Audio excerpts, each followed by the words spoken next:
In this video, we'll talk about the solution to the standard differential equation that we derived in the previous video. And the solution to this differential equation is called simple harmonic motion.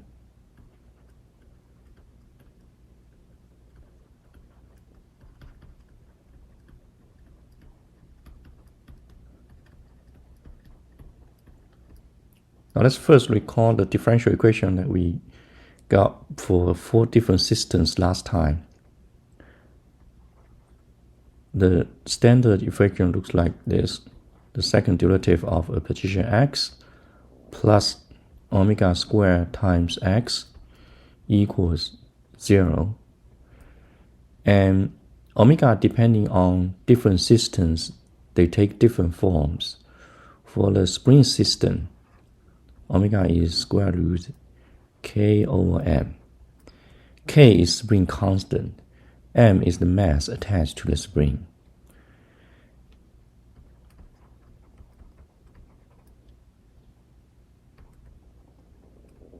So let's call this spring mass system. Now omega equals square root g over L. Okay, and that's for simple pendulum system.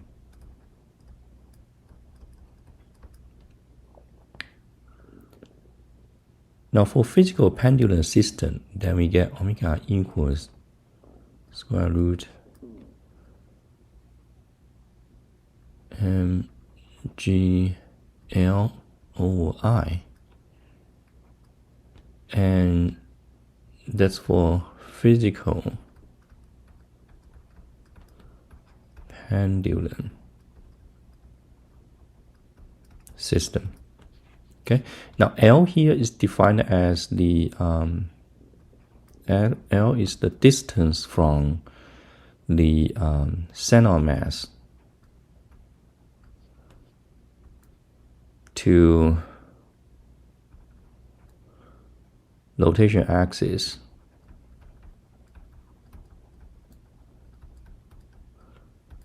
distance, and I is moment of inertia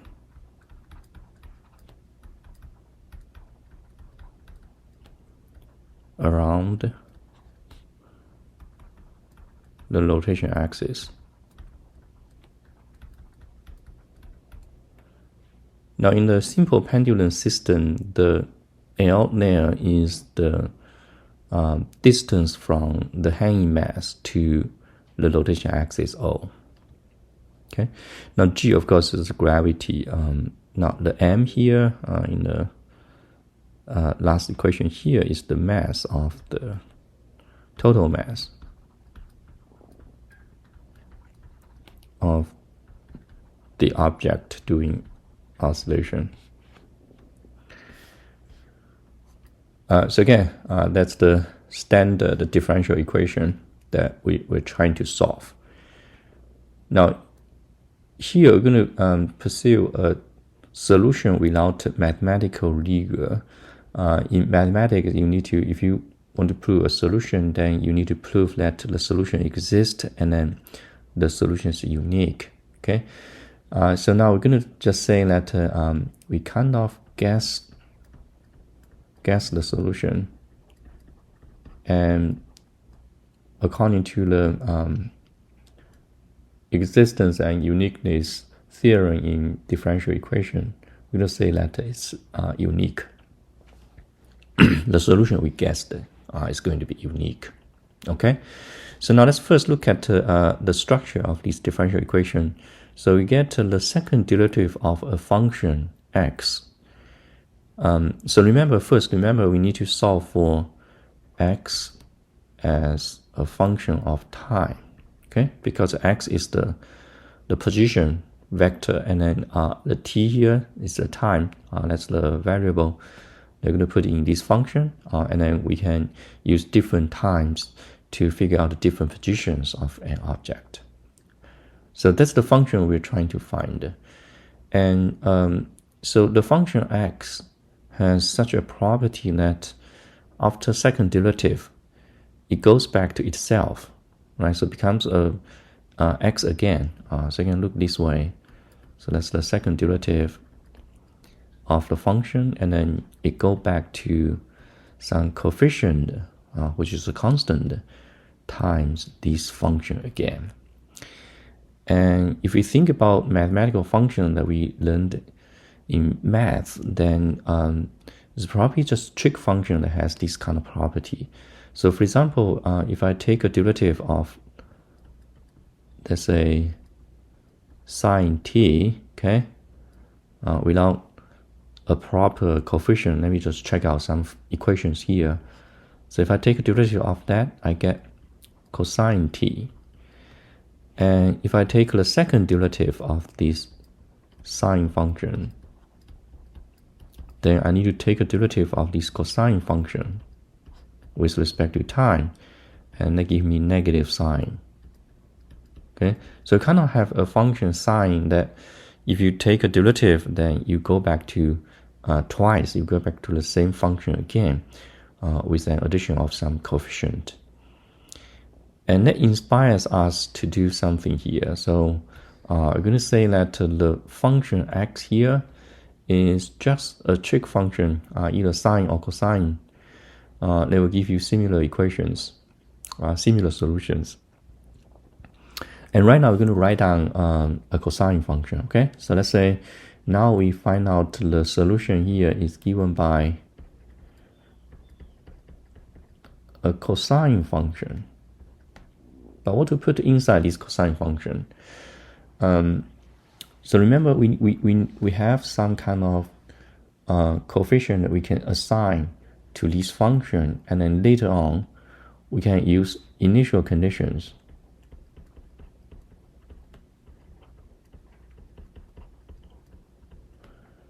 to determine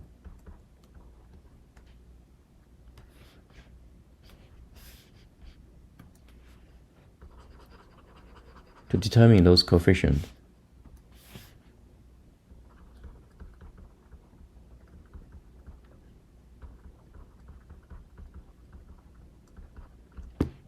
So that's why I'm going to put in a coefficient a here, and then multiply a cosine, and then inside the cosine, remember after two derivatives, we need to have a omega here. So we need to somehow put omega to the coefficient of t, so that when we take the derivative, we can bring out this omega twice. If we do the derivative twice, then they give us this omega square here. So that's why we must have a coefficient omega in front of t. And then there's some kind of arbitrary constant, let's call it the phi naught, that we also need to determine. So this a here, and also phi naught here, they're both determined by the initial condition of the setup. And we'll talk about how to determine those coefficients later on. But anyway, that is the general solution to our differential equation. It should look like this, okay? And omega is the quantity we defined. They have different forms for different systems, but they have a name, the same name, called the angular frequency.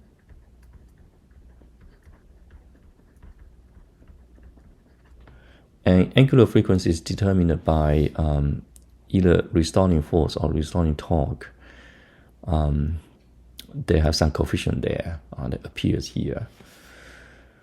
And the phi naught here is called the initial phase. And we'll talk about how to determine it later. And A here is called amplitude.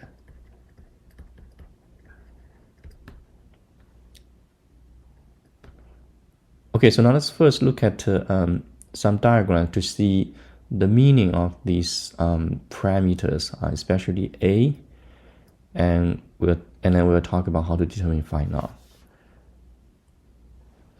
So let's see this for the spring system.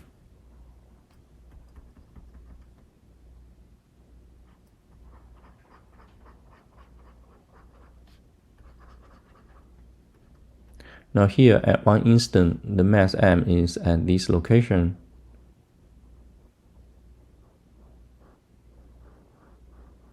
On this horizontal surface. And remember in the previous video we defined an equilibrium position where we have zero net force on the mass m, and that's our equilibrium position right now. Okay, and the x-axis is this way to the right. So now let's say from the equilibrium position, let's say the mass m is here, spring constant is k, let's say mass is here, and then we pull this object to this position and then let go. Okay, now this original, when we pull it to this maximum position here, that is called amplitude. You can say the amplitude here is the maximum displacement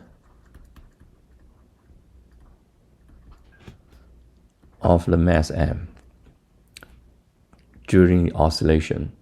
Okay, so that's the maximum position you can reach. And on the other side of the equilibrium position, we also have that. So the mass m can also reach the left side, let's say here, when you compress the spring. When the spring is being compressed, let me draw another set of spring here. So when the spring is compressed to this leftmost position, then we say that also represents the amplitude. And they're symmetric, so the right amplitude equals the left amplitude. That's called an A, both A. And the position of this object m is in between negative A and positive A. So the object m can only move within this range.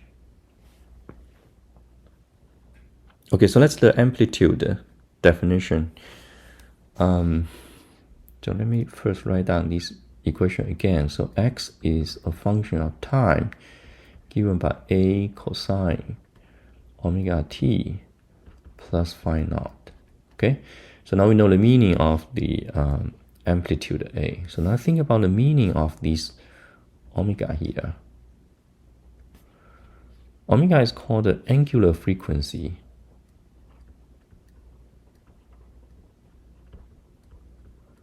And from the name, we can guess that it probably represents how fast the object can go back and forth around this equilibrium position. And that's indeed the case. So let's say we define the period, the symbol here is t, capital T, period as the time, as the total time for one cycle of the oscillation.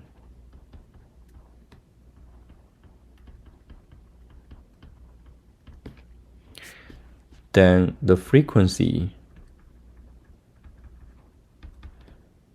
symbol is f, is given by 1 over t. Okay, so is the reciprocal of the period.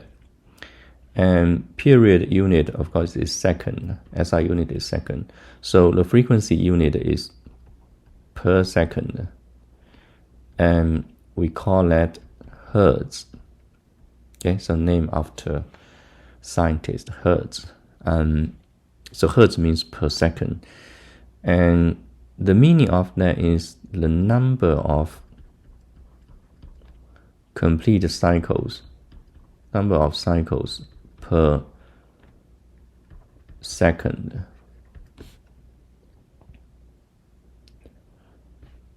Now, how about angular frequency? So angular frequency is related to frequency by multiplying a 2 pi. So if I multiply f by 2 pi, then I get this quantity called angular frequency.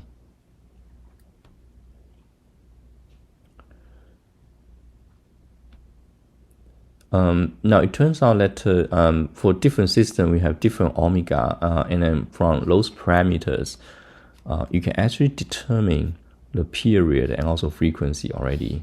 So one example here. So let's say for the spring system,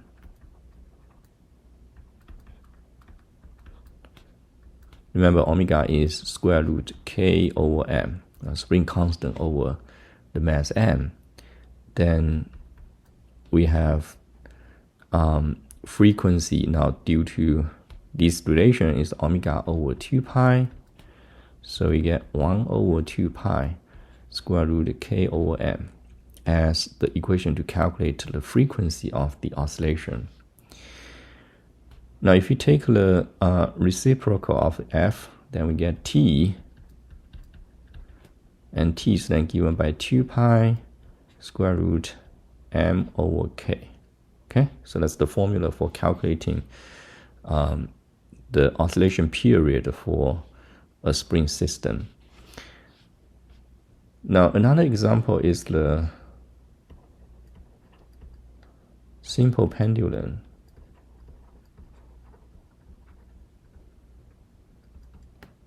For simple pendulum system, omega is square root g over L. Okay, so remember here's the setup. The string length is L, and g is the gravitational constant on the Earth's surface. Now with that, we can say the frequency now is omega over 2 pi equals 1 over 2 pi square root g over L. And the period is the reciprocal of the frequency, so it's 2 pi square root L over g. Okay, so these are all formulas you're familiar with. All right, so now that leaves us the the only quantity we haven't talked about. That's the initial phase constant. So how to understand that initial phase of the oscillation? So now phi naught here actually depends on when we start counting time. So let's say we pull the object to this position and then let go, but we haven't actually talked about, haven't actually started counting time.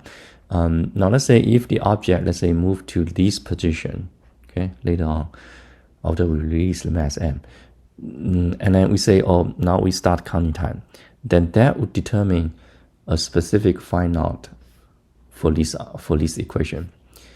And if we instead, let's say, wait until the object is here and we start counting time, then that will give us another phi naught.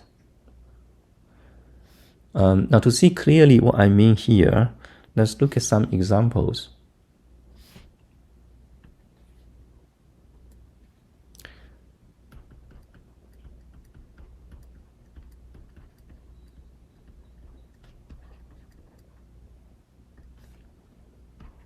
Now again, here's the equation: a cosine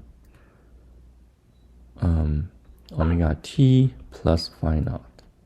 Okay. Now to talk about that, how to exactly determine the phi naught, I need to do some more math here. So if I take a derivative of this equation, then I get velocity,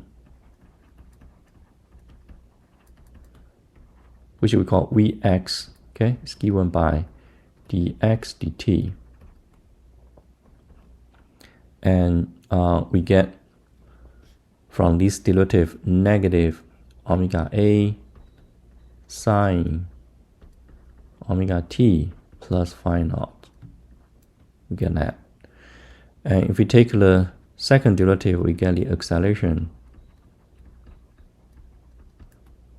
which we call ax equals dvx dt, or the second derivative of the position x. And that equals, now we bring out another omega, and sine becomes cosine.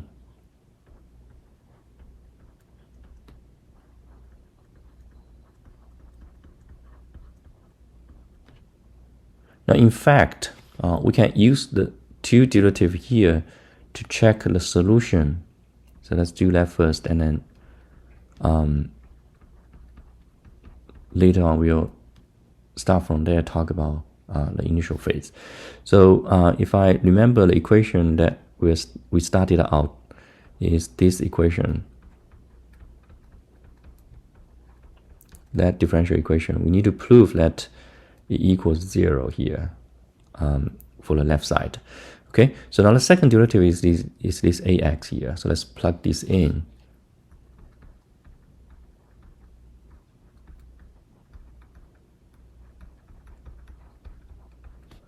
Plus omega squared times x. Now x is given by this equation, a cosine omega t plus phi naught.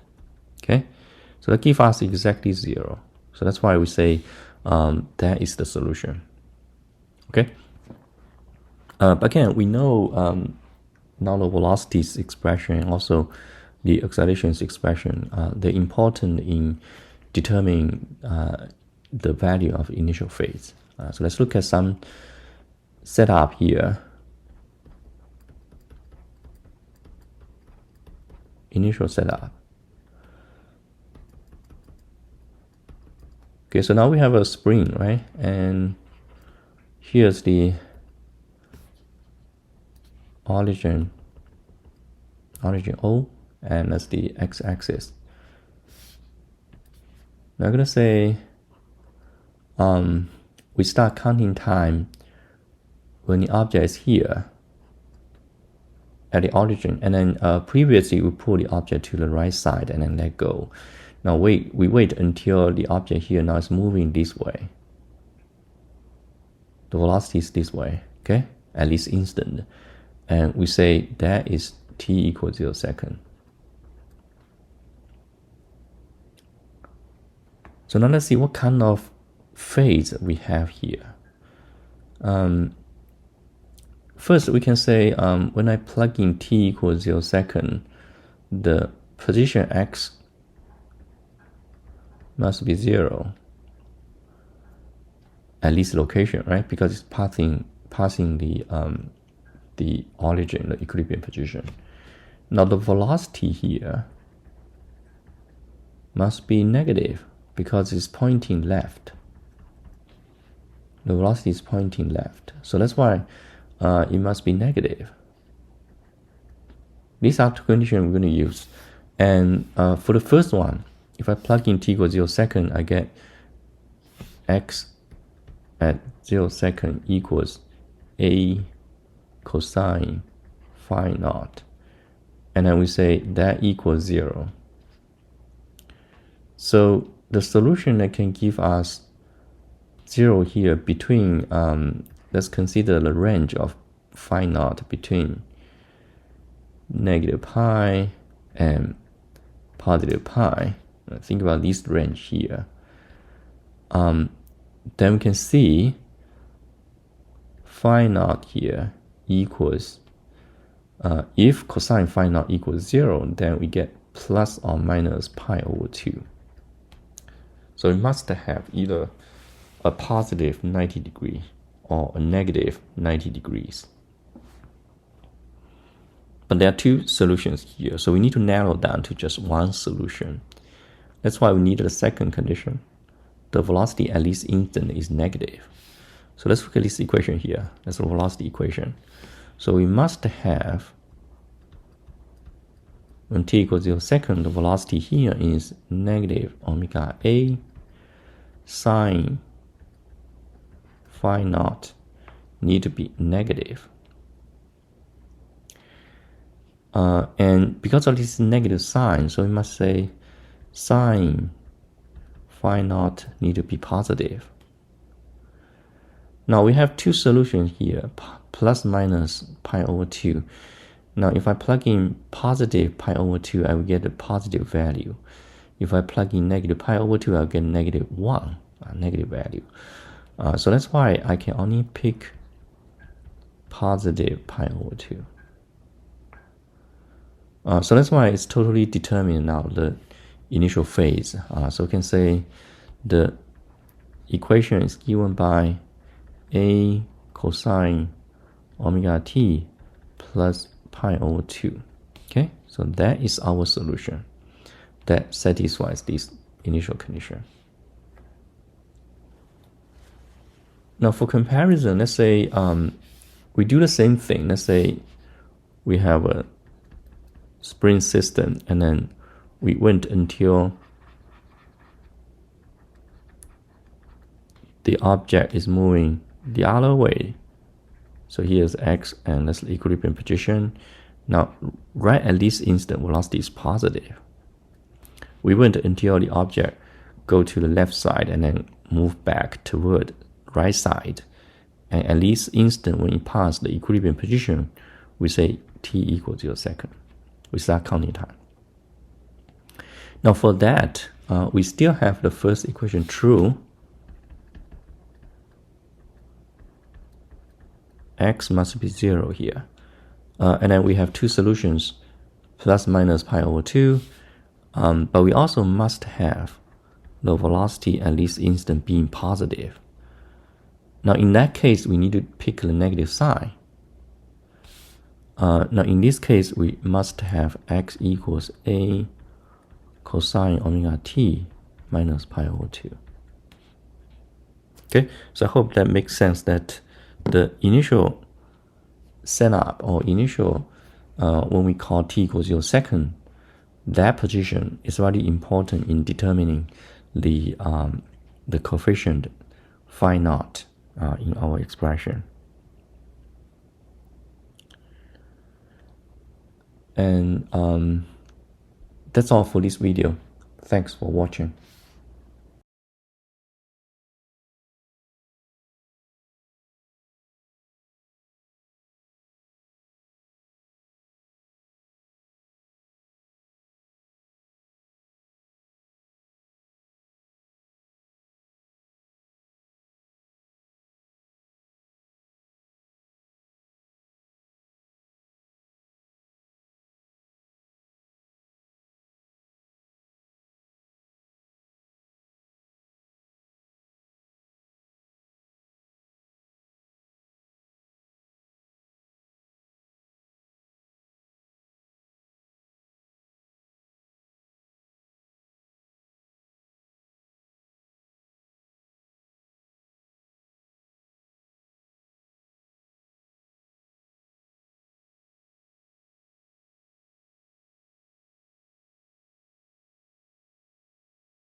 In this video, we'll talk about energies involved in a simple harmonic motion.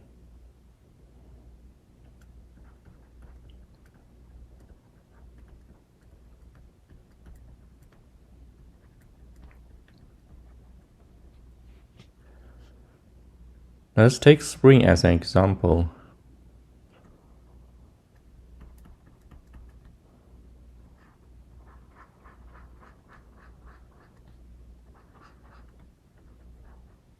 Now for springs and also mass system, the spring constant is K for the spring, and the mass is M for the block that is oscillating. And let's say it's on a horizontal surface, okay, oscillating on a horizontal surface, and the equilibrium position is here. It's called O. The x-axis is like this to the right. So I'll set up. Okay, so right now the mass M, let's say it has velocity v going left in this direction. So now I talk about the energies involved in such a system, the spring mass system. So the mass is moving with velocity v, then of course it has kinetic energy K equals 1/2 mv squared. Now with respect to the equilibrium position, the mass M has position x. Now remember in the potential energy chapter, we talk about the potential energy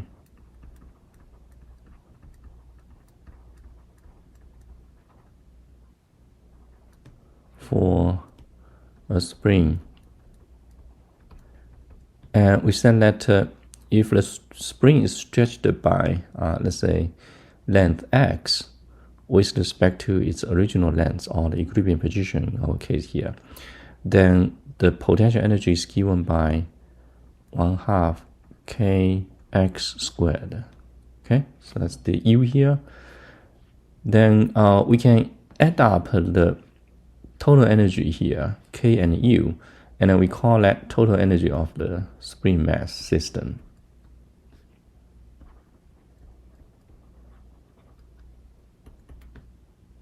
We call it E. Total energy here is actually mechanical energy. So we use E here to represent the total mechanical energy, equals K plus U. And that equals 1/2 mv squared plus 1/2 kx squared. Now, since we're considering smooth surface, so let's know kinetic friction involved in the oscillation of this mass M. So no friction force doing work here. And of course in the vertical direction there's a normal force supporting the mass M, and gravity here is in the downward direction, but they do not affect the total energy of the system. The normal force, which is non-conservative force, does not do any work. So that's why the total energy here should be a constant. So that's called the energy conservation for simple harmonic motion for this spring mass system. We can actually check this equation. So let's see.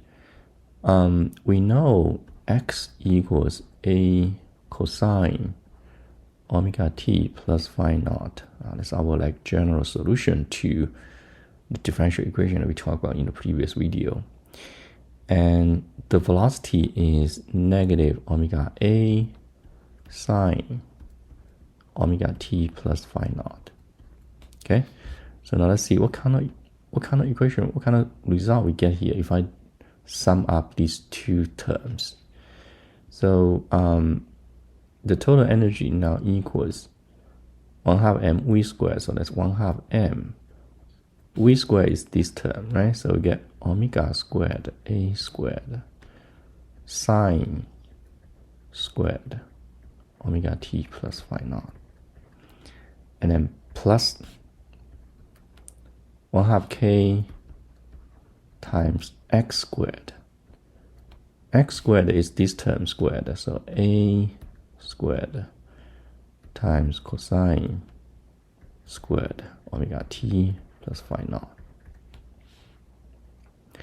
Now what do we get here? Remember, omega is square root k over m. So omega squared is k over m. Now if I plug this in this equation here to place omega squared, let's see what we get. So 1/2 m times k over m squared. Sorry, there's no square. K over m.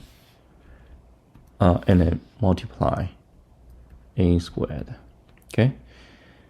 And then there's a sine function squared. Plus 1/2 k a squared cosine squared. Now let's see, the coefficient of sine square and cosine square, they look exactly the same because these two mass cancel out. So we have 1/2 ka squared for both terms.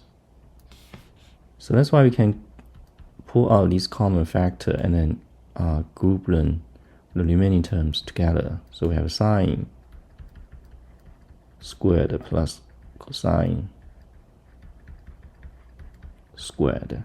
Okay, and that equals 1 because that's the identity. 1 here for this sine square plus cosine square. So in the end, we get 1/2 ka squared. Okay, so now we know the constant now, right? The constant in the spring mass system in the oscillation is given by 1/2 ka squared. Okay, and let's think more about this total energy. So the total energy, because it's conserved, so at any position during the oscillation, the energy is always the same, including the maximum displacement position. So let's say the object now is here. Now this distance to the equilibrium position is a. That's our definition of the amplitude. And that will correspond to this point because the velocity equals 0 here, because that's the maximum displacement. So the mass m cannot go further away because the velocity has to be 0. So that's why the total energy here is given by the potential energy of the system, which is 1/2 ka squared. Okay, so now to illustrate that, I want to start a new page and then talk about some special points of simple harmonic motion. Now the first special point I already point out is x equals plus or minus a. Now at these two positions, the kinetic energy of the system equals 0. That's no speed. And potential energy is 1/2 ka squared. Therefore, the total energy of the system is k plus u equals 1/2 ka squared. Now the second special point is when x equals 0. So that's the equilibrium position. Now at this point, now we know u equals 0 instead, because there's no potential energy. 1/2 k x squared equals 0. Now the k here, we know is 1/2 mv max squared. Okay, so when the object passing the mass m passing the equilibrium position, its velocity is maximum. So the total energy of the system is k plus u equals 1/2 mv max squared. And that should be equal to the total energy of the system at x equals plus or minus a. Those maximum maximum displacement positions. So we get this equation here. So V max squared equals K over M times A squared. Now K over M is omega squared times A squared. So V max equals omega A, okay, equals the amplitude times angular frequency. Now this result is actually implied in the velocities equation. So velocity equals negative omega A sine omega t plus phi naught. So we can say the velocity here is also doing oscillations. The value of this velocity v is some numerical value that is oscillating along an equilibrium position, and its oscillation amplitude is here. So that's the amplitude of velocity's oscillation. The amplitude means maximum value, so that's V max equals omega A. Okay, so that's the same as this understanding from the energy point of view, and now they're all connected. Now at some arbitrary position x and v, then we have both terms. So you can say 1/2 mv squared plus 1/2 kx squared. Okay, so now that is a constant, which is 1/2 ka squared. Okay, so sometimes we can relate some arbitrary positions energy to the special positions total energy. Okay, now reflected in diagram, let's draw the energy diagram.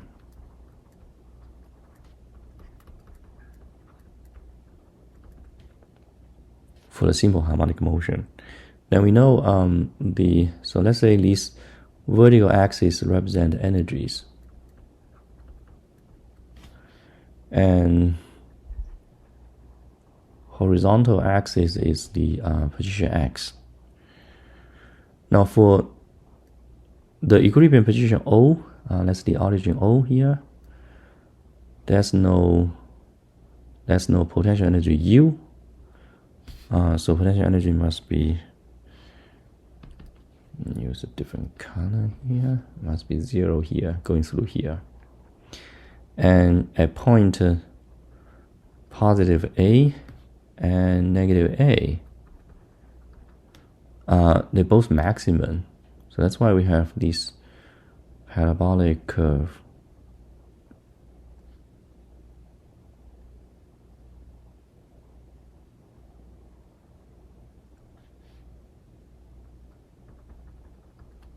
Between positive and negative A, and in general, U here is 1/2 kx squared for some arbitrary x. Now how about k here? K is 1/2 mv squared, and we know k is also given by total energy minus U. Total energy is 1/2 ka squared minus 1/2 kx squared. So for each, because k here is constant, E here is a constant, so we can first draw a horizontal line to represent this total energy E. Okay, E equals 1/2 ka squared equals a constant. So the difference between E and E and U is k. So now if I pick this particular point, this x here, then the kinetic energy is the remaining length here. So from here to there, that's k. And previously the U is here. So if you draw a line to the left side, that's U, and k is this remaining energy of the system. It's this length here. Okay, so that's the representation of the energy using diagram. That's for the spring system. So now let's briefly talk about the simple pendulum system. Its energy.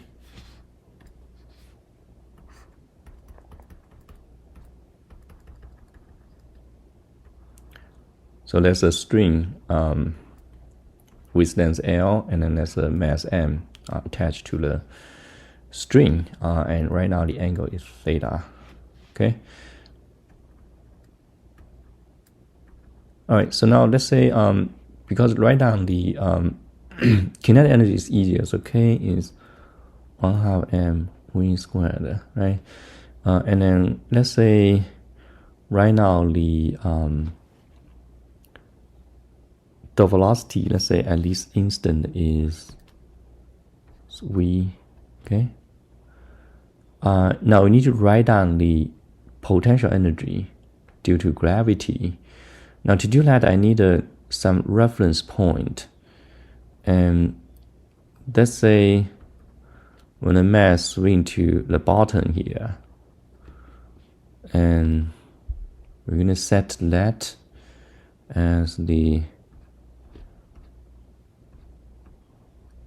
zero energy level. So the y-axis is upward. So the potential energy at this level equals 0. Okay. Now at this arbitrary position, its height, okay, with respect to the lowest point is this h here, and h is given by the length L here for the string times cosine theta. And then we have L minus that.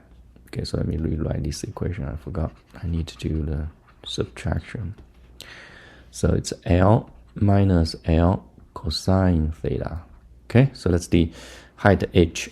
So if I write down the energy, the potential energy will be mgh equals mgl 1 minus cosine theta. So the total energy, mechanical energy of the system is K plus U, and it must be conserved here, equals a constant, right? But how do I get that constant? Just like in the spring case, we have some constant, 1/2 K times A squared, right? So can we have some similar result here? Okay, so if we think about, let's say, the maximum angle, so the solution of theta is that theta is theta naught, which is the maximum angle or the amplitude of the oscillation. Then we have cosine here, omega t plus phi naught, just like in the spring case. So now can we use this theta naught here to represent the energy? That would be the question. So we're thinking about, let's say right now, the object is at the maximum position.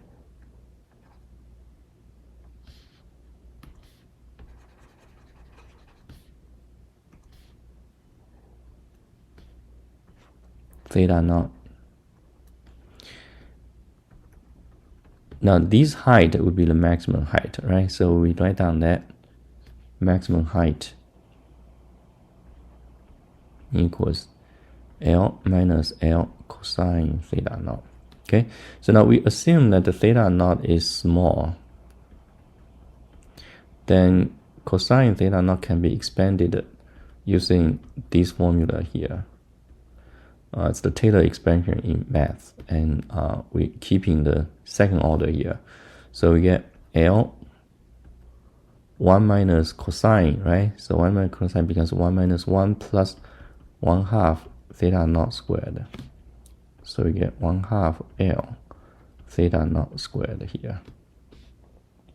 So that's why the energy at the total energy at the theta naught position is given by just the potential energy at this location, because there's no speed for the mass m.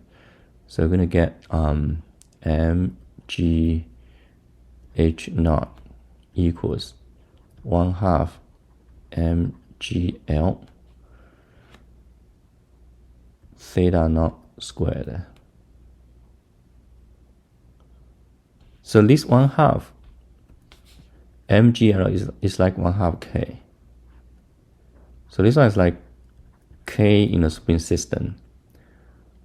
So we also have a quadratic potential energy for the system, and the total energy of the system is given by 1/2 mgl theta naught squared. Okay, and the other discussions are the same as the spring system. Okay, so that's the energy for simple harmonic motions, their relations. Thanks for watching.